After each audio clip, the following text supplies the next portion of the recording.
Hi, it's Bruce again, and back with the second video in this series on weight loss. A quick recap of what we covered in the first video, the energy balance equation, calories in versus calories out, and the fact that you need to be in a calorie deficit in order to lose weight. In other words, you need to be consuming fewer calories than you expend.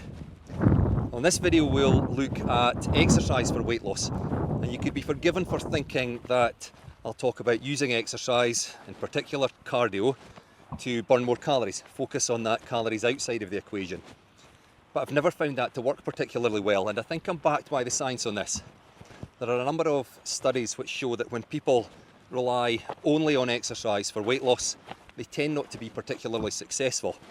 So I think in reality, diet is your primary tool for weight loss. In other words, focusing on that calories inside of the equation.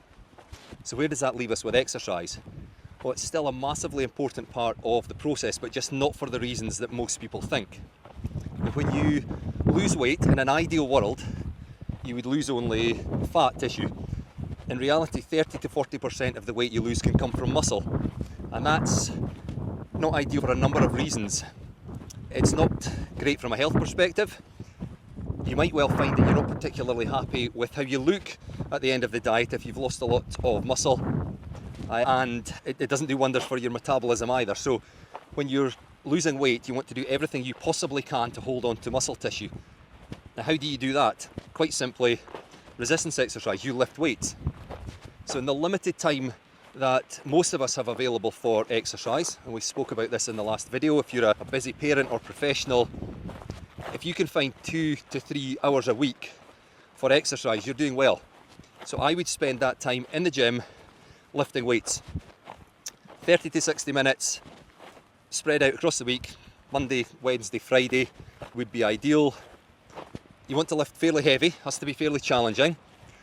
People often talk about lifting lighter weights for higher reps for weight loss. I don't think that's good advice.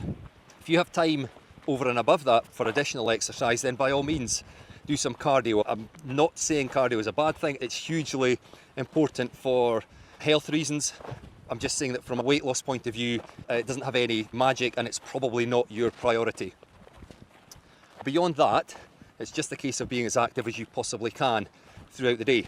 So it's finding any way possible to add some activity into your day. We talk about that as neat non-exercise activity thermogenesis, just any activity that's not planned exercise.